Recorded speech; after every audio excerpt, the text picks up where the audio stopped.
நண்பர் ரோபோ சங்கர் அவர்கள் காலமான செய்தி அறிந்து அதிர்ச்சியும் வேதனையும் அடைந்ததாக விஜய் ரோபோ சங்கர் மறைவுக்கு இரங்கல் தெரிவித்திருக்கிறார்.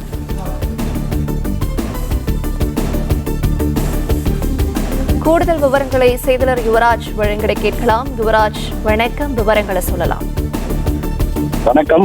நடிகர் ரோபோ சங்கர் உடல்நலக்குறைவு காரணமாக 46 வயதில் நேற்று சென்னையில் காலமானார். இந்நிலையில் அவரது உடல் சென்னை வலசரவாக்கத்தில் உள்ள அவரது இல்லத்தில் வைக்கப்பட்டிருக்கக்கூடிய நிலையில் திரைத்துறையினரும் அதே போன்று அரசியல் தலைவர்களும் அவரது உடலுக்கு அஞ்சலி செலுத்தி வருகின்றனர்.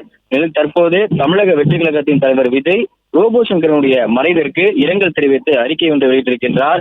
அதில் ரோபோ சங்கர் அவர்கள் காலமான செய்தி அறிந்து அதிர்ச்சியும் வேதனையும் அடைந்தேன் எனவும் தன்னுடைய நகைச்சுவை உணர்வால் சின்னத்திரை முதல் வெள்ளித்திரை வரை தனக்கென ஒரு தனி இடத்தை உருவாக்கி கொண்டவர், அனைவரிடத்திலும் அன்போடு பழகும் பண்பாளர் நண்பர் ரோபோ சங்கர் அவர்களை பிரிந்து வாடும் அவரது குடும்பத்தாருக்கும் நண்பர்களுக்கும் என்னுடைய ஆழ்ந்த அனுதாபங்களை தெரிவித்துக் கொள்கிறேன் எனவும் அவரது ஆன்மா சாந்தி அடைய இறைவனை வேண்டுகிறேன் எனவும் இந்த அறிக்கையிலே குறிப்பிட்டிருக்கின்றார்.